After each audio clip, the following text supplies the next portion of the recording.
화장도 액세서리도 잘 하지 않고 옷도 사지 않는 제가 유일하게 돈을 잘 썼던 곳이 책입니다.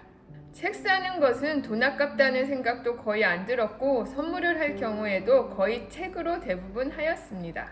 예전 집에서는 주방 옆에 있던 책꽂이에 제가 좋아하는 책을 잘 꽂아놓고 지인들이 마음에 들어 하시면 그 책을 주었습니다. 그리고 다시 똑같은 책을 사서 그 책꽂이에 꽂아 놓았습니다. 커다란 책꽂이가 4개나 되었는데 몇 년 전부터 차례로 비워내기 시작했습니다. 커다란 책꽂이는 빈 벽을 차지하였고 책꽂이가 많으면 빈 벽이 없습니다. 그런데 책만 가득 쌓아 놓는다고 나의 지혜가 늘어나지는 않습니다. 물론 대부분 다 읽은 책들이었지만 그 중에는 읽으려고 샀다가 읽지 않은 책도 있습니다. 그런 책들은 대부분 시간이 지나도 읽지 않게 됩니다. 아이들이 읽었으면 하고 사주었던 많은 책들도 아이들이 원하지 않으면 계속 읽지 않게 됩니다. 이러한 책들도 순차적으로 싹 다 비웠습니다.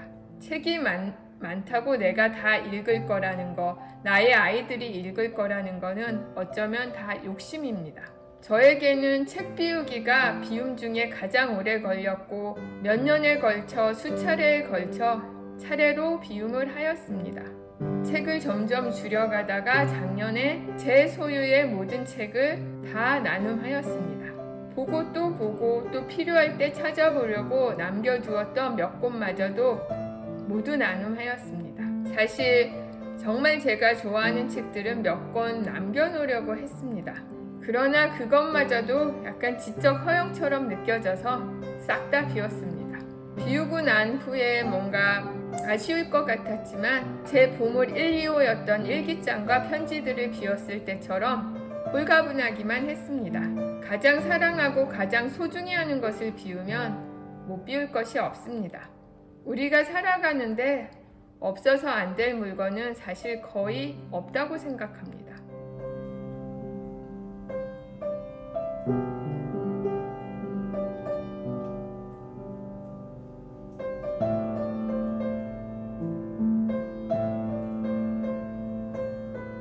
책을 비우는 방법 중에 가장 많은 사람들이 볼 수 있게 하는 것이 도서관에 기증하는 것입니다. 저도 대부분 많은 책들을 도서관에 기증하였고 차가 없어진 이후로는 자전거에 책을 넣고 실어 나르거나 배낭에 책을 넣고 실어 나르기도 했습니다. 그리고 주변에 필요한 지인들이나 블로그를 통해서 그 책이 꼭 필요한 사람들에게 나눠주는 것도 참 좋은 방법이었습니다. 한때는 인터넷 서점을 통해서 일괄 판매를 한 적도 있었고 개인 판매를 한 적도 있었습니다. 일괄 판매보다는 개인 판매자로 등록하는 것이 더 돈을 많이 벌기도 합니다. 책을 포장해서 편의점에서 택배로 보내야 하는 수고로움은 있습니다. 한때 이렇게 개인 판매자로 집에서 가까운 편의점을 통해서 책을 판매하다가 그렇게 번 돈이 몽땅 주택 고장난 수리비로 다 들어간 이후에 느낀 점이 있어서 그 이후로는 판매하지 않고 모두 나눔을 하였습니다. 중고 판매를 통해서 솔솔하게 돈을 버는 것보다 저에게는 나눔을 했을 때의 뿌듯함이 더 좋았습니다. 제가 블로그에 책 추천을 하면서도 그 내용에 관해서 자세히 쓰지 않는 것도 꼭 읽어보시라는 뜻에서입니다. 수많은 책들이 제 삶에 커다란 영향을 끼쳤고 삶을 바꾸어 놓았지만 건강이나 먹거리를 뺀 몇 가지 책만 추천해 보겠습니다. 레이첼 칼슨의 침묵의 봄은 20세기 환경학의 최고의 고전이기도 하고 저에게 환경의 중요성을 일깨워준 최초의 책이기도 합니다. 벌써 읽은 지 10년도 넘었는데 이 책이 쓰여진 지도 거의 60년 가까이 되었습니다. 60년 전에 이미 지금 이런 환경에 대해서 미리 알고 있었고 걱정하였고 우리에게 메시지를 주었습니다. 근데 60년이 지나도록 사람들은 크게 바뀌지는 않은 것 같습니다. 이 책은 앞으로도 많은 사람들에게 읽혀서 우리가 정말 환경의 중요성을 잘 알 수 있었으면 좋겠습니다.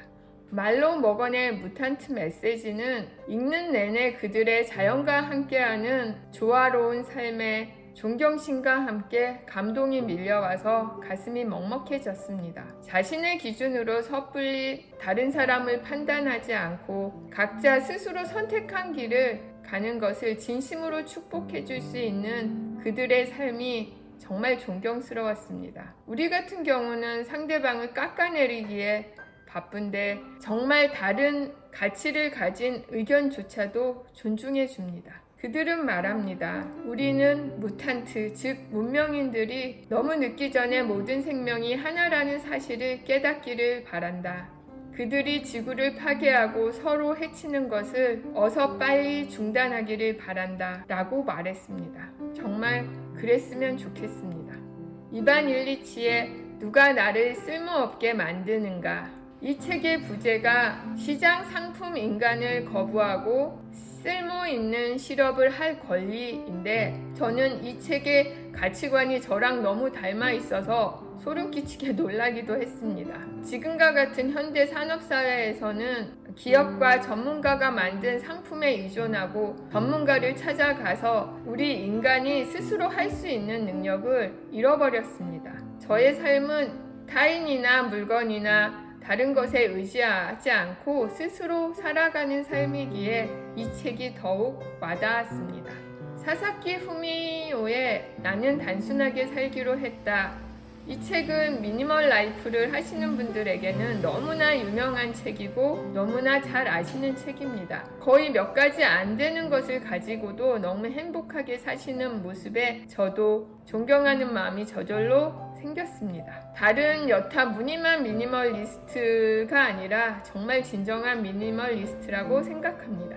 조슈아 베커의 작은 삶을 권하다. 대부분의 미니멀리스트가 적게 가지고 사는 삶을 추구합니다. 그러나 조슈아 베커는 거기에서 더 나아가 나눔을 실천합니다. 저는 이 점이 가장 많이 와닿았습니다. 김상훈의 마음을 비우면 얻어지는 것들. 이 책은 간소한 삶이랑 참 닮아 있는 것이 많습니다.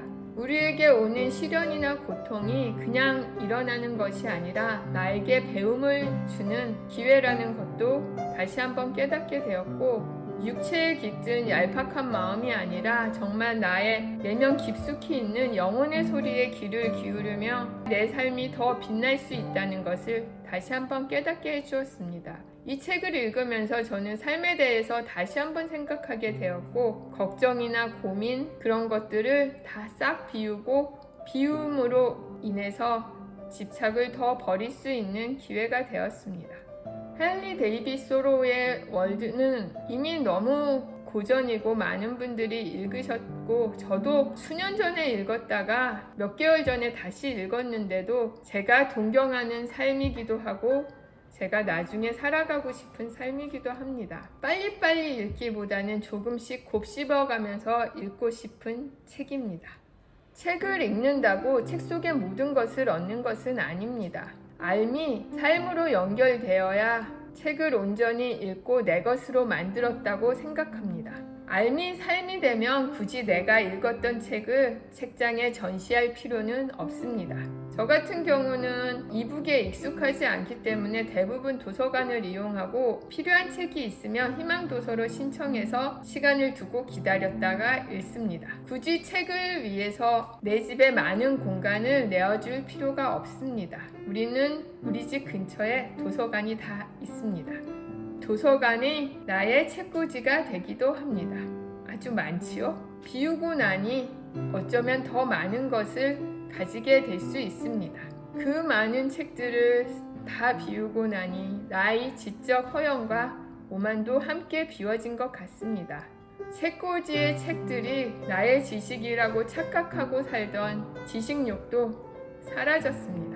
내 소유의 책이 없다는 것이 이렇게 홀가분하고 기쁜 일이 될 줄 예전에는 감히 상상도 못했습니다. 정말 아껴왔고 정말 좋아했던 책들을 비우고 나니 내 소유에 대한 집착도 점점 사라집니다.